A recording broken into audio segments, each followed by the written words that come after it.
ॐ भूर्भुवः स्वः तत्सवितुर्वरेण्यं भर्गो देवस्य धीमहि धियो यो नः प्रचोदयात् ॐ शान्ति शान्ति शान्तिः.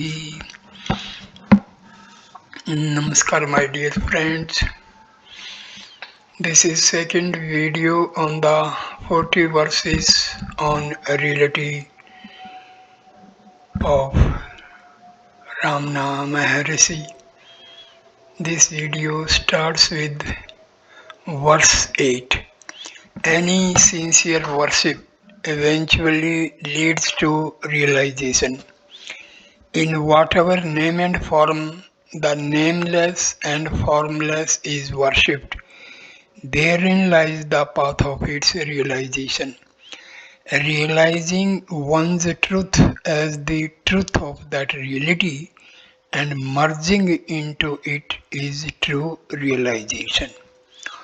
All roads lead to Rome. All sincere worship comes from the heart and leads to the formless God in the heart.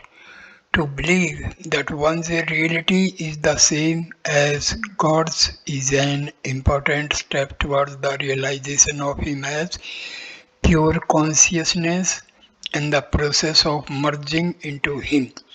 How many millions of innocent human beings would have been spared the horror of religious persecutions throughout the centuries in the name of God, and how many wars would have been prevented had this truth been accepted as the one truth underlying all religions, the basic world faith.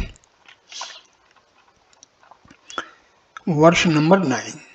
The dyads and triads are supported by the one which can be discovered by inquiry. The dyads and triads rest on the basic one. Inquiring about that one in the mind, they will disappear. Those who see thus are the seers of truth, they remain unruffled. The dyads are the pairs of opposites, knowledge and ignorance, light and darkness, happiness and misery, birth and death, etc. The triad is triple principle of seeing, seer and sight, object, subject and the perceptions of the former by the latter.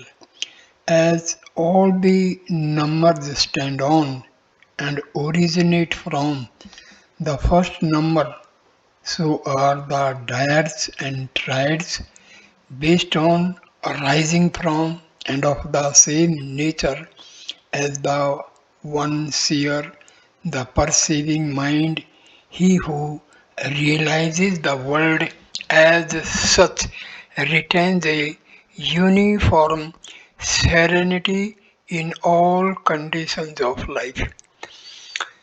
Verse number 10. Knowledge and ignorance are interrelated.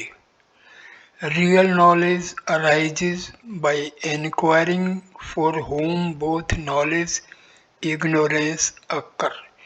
Knowledge and ignorance are interrelated. The one does not exist without the other. Inquiring, to whom is it that knowledge and that ignorance, and arriving at their root cause, the self, this is true knowledge. To speak of ignorance is to admit its opposite knowledge, and vice versa. Until we become aware of an object, we remain ignorant of its existence. To learn a lesson is to admit our previous ignorance of its content. Knowledge is thus the light which clears away the darkness of ignorance. But knowledge and ignorance which pertain to external objects are mere modes of thought. They come and go and are therefore of no consequence in the search for truth. What is of consequence is there knower who is fixed, changeless, also called first principle, because he is efficient, causeless, the eternal thinker who precedes and survives all his thoughts, the basic one. Verse number 11. Not to speak the self, which is the source of knowledge, and ignorance is real ignorance.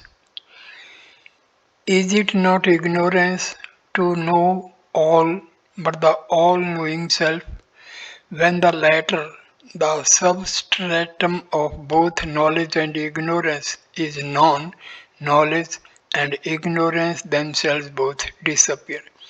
It is, of course, foolish to know about everything in the world and remain ignorant of one's own self. Knowledge of the perishable, the universe and its contents, perishes with the body and cannot be transferred to another body, except perhaps as tendencies or abilities in the perishable too, which may not have any spiritual value in a future life. The imperishable alone endures and gives imperishable satisfaction, and this lies wholly within ourselves, who are the source and ground of both knowledge and ignorance, that is, of all experiences, whatever. Verse number 12. True knowledge is self effulgent, it is neither knowledge nor ignorance. True knowledge is neither knowledge or ignorance. Objective knowledge is not true knowledge, because the self is self effulgent, having no second to know or be known. It is supreme knowledge, not empty nothingness.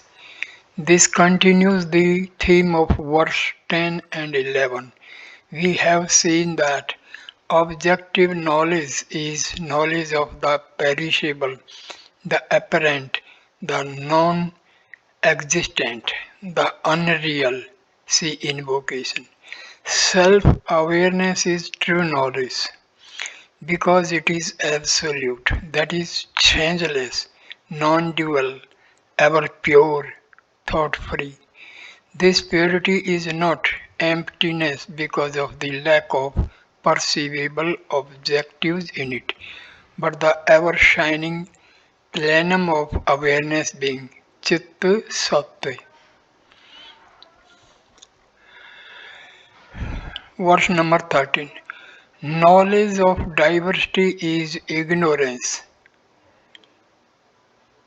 yet it is not apart from the self, like the shapes of ornaments, which are not apart from the gold. The self alone is knowledge, is truth. Knowledge of the diversity is ignorance, is false knowledge. Yet, ignorance is not apart from the self, which is knowledge. Are the ornaments different from the gold, which is real? So, the world, with all its multiplicity of shapes, colors, smells, tastes, and so forth, is nothing but pure consciousness in substance, like variously shaped jewelry, which is nothing but gold. To perceive shapes, colors, smells, and the like as different from one another is ignorance, is illusion, but to see them as the single substance out of which they are made, the pure mind, is true knowledge. Yet, ignorance is not apart from the self, because all experiences as thoughts come from the self and are witnessed by it. Verse 14. You and he exist when the I exists. If the root of the I, the one, is found, you and he will also shine as the one. The I existing, you and he also exist. If by investigating the truth of the I ceases, you and he will also cease and will shine as the one. This is the natural state of one's being. You and he are the world. It stands and falls with the I or ego, which constructs it. Realizing one's being is realizing the whole world to be the same effulgent being, the One. This state of being is experienced by the self realized man in the waking state consciously and by all men in dreamless sleep. In dreamless sleep, Susupti, the I, like everything else, disappears and once remaining in one's native state in the true I, but generally without retaining memory of this condition on awakening. Verse number 15. Past and future are only the present when they occur. Thus, the present alone exists. On the present, the past and the future stand. They too are the present in their times. Thus, the present alone exists. Ignoring the present and seeking to know the past and the future is like trying to count without the initial unit. The present is always, for even the past was the present in its time, and so also will the future be the present in its time. Whatever happens, therefore, happens only in the present. When Methuselah was born, he was born in the present, and when he died after 9 or 10 centuries, he died also in the present, despite the later date.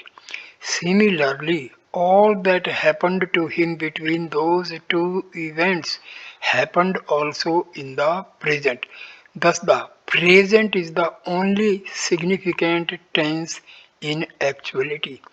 Moreover, let us not forget the fact that time is made of instants which are so minute as to have no room either for a past or for a future, but for the present alone.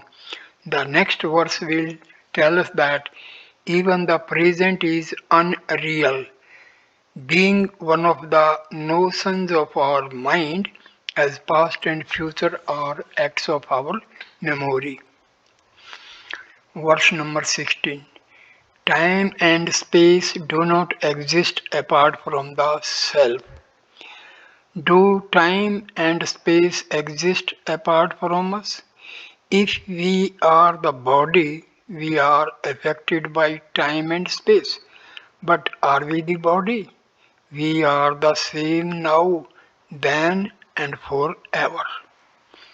Of course, time and space are mere concepts in us because in our long journey in life we pass through multitudes of experiences. We have to conceive past, present, and future in order to arrange them conveniently in their sequence of occurrence in our memory. Because we perceive multiplicity, we have to conceive a space in which to accommodate them. like the screen on which movie pictures are spread. Without a screen, there can be no pictures. The screen on which the universe actually appears and moves is thus our own mind, from which it emanates as thoughts either of external physical objects or of internal concepts, sensations, emotions, including the senses of time and space. Those who take themselves for the body take time to be the creator and destroyer of all things, and thus it inspires them with great fear, fear of future calamities, of death, of loss of fortune and positions, or whatever it may be. Many of them consult astrologers to read the decrees of time and foretell events long in advance of their occurrence. To them, birth, youth, old age, and death, creation, preservation, and dissolution, past, present, and future, health and disease, prosperity, and adversity all exist without the shadow of a doubt. They fall prey to time and its vagaries. The others who know themselves to be pure spirit are bodiless, timeless, and spaceless, and Bhagavan affirms they are thus free from the hallucination of we alone are, time and space are not. Verse number 17. To those who have not realized the eye is of the size of the body, to those who have, it is limitless. To those who have not realized the self, as well as to those who have, the body is I. To the form, the eye is only the size of the body, whereas to those who have realized the self within the body, the eye shines without limits. This is the difference between the two. The jnani, the self realized like everybody else, refers to the body as I, whereas the others confine their I to the flesh and body and to its height and breadth. The jnani takes his I to be the life which pervades the body as well as the limitless space outside it. Realization is the direct and indubitable proof of this truth. Verse number 18.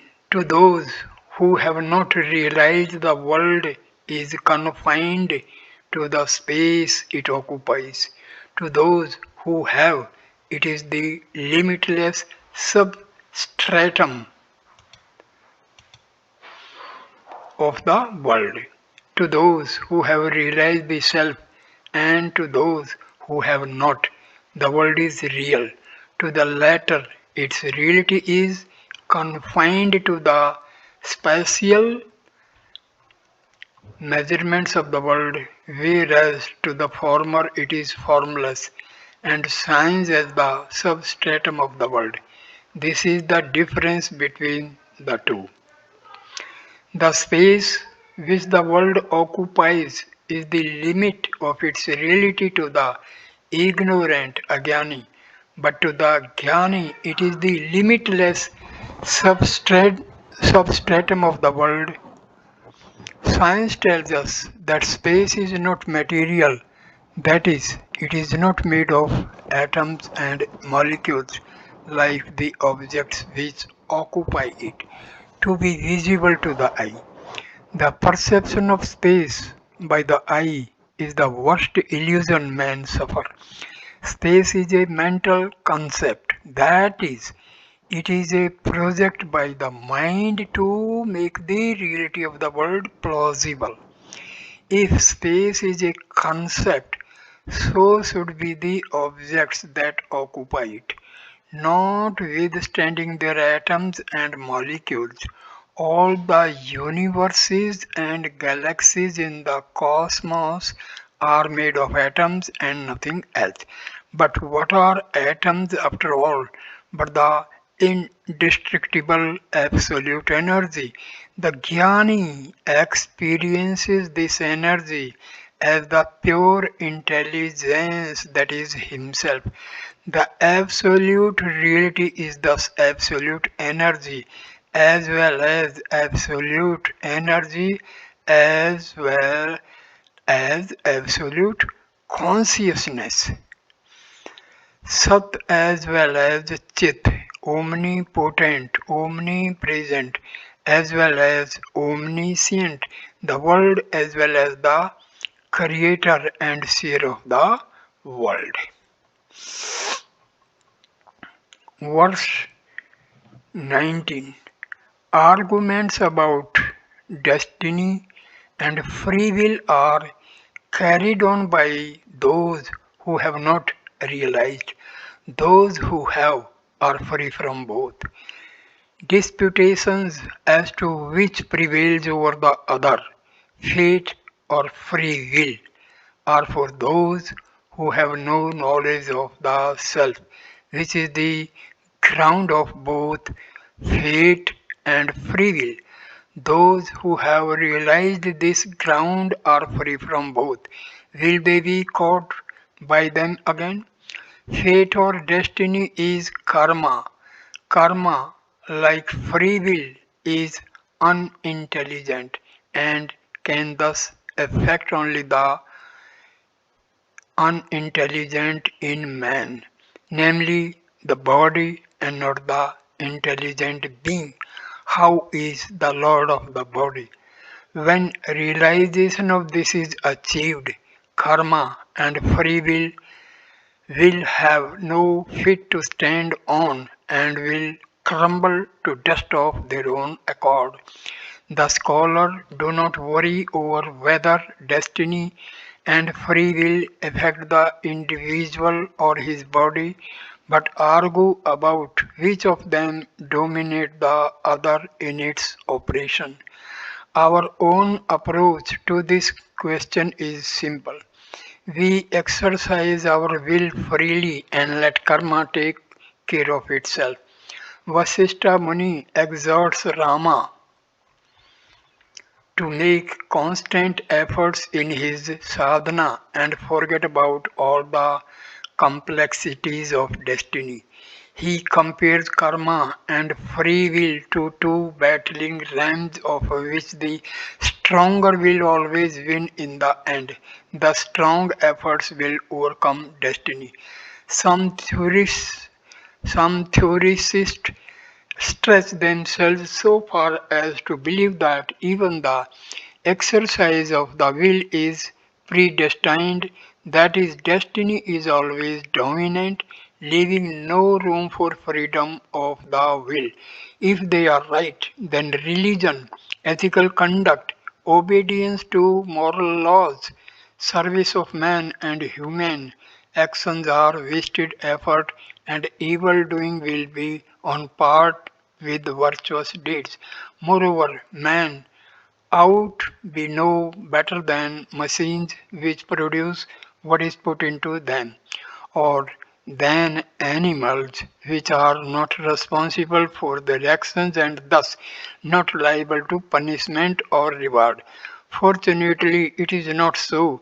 The admission of punishment and reward, which is the fundamental condition in the operation of karma, inevitably leads to the admission of free will. Karma begins to operate only after the will has been exercised ad libitum. The genesis is free will, not karma, which follows it like its shadow. Verse number 20. Seeing the self is seeing God, so the self is not other than God. Without seeing the self, the seeing of God is a mental image. Seeing the self is seeing God, they say, completely losing the ego and seeing the self is finding God, for the self is not other than God. The great Western religions hold that the question of whether there is a God other than man is sacrilegious. The supremacy of God over man, they argue, is so self evident that the very question is derogatory to God Almighty. Bhagavan answers the question in the negative because whereas the Western theologians take man to be the nearest dust, the corruptible body, Bhagavan takes him to be the spirit or life within the body, which is infinite and eternal. Those who have no experience of the self but claim to have seen God, Bhagavan asserts, have seen only their own mental picture of God resembling their own physical picture more or less, having a shape, color, size, etc., which God, the pure spirit, simply does not have. So, I end this video here. Next video number 3 will start with verse number 21. Thanks a lot my dear friends for watching this video. Please like, comment and share the video and subscribe the channel. Thanks a lot. Namaskar.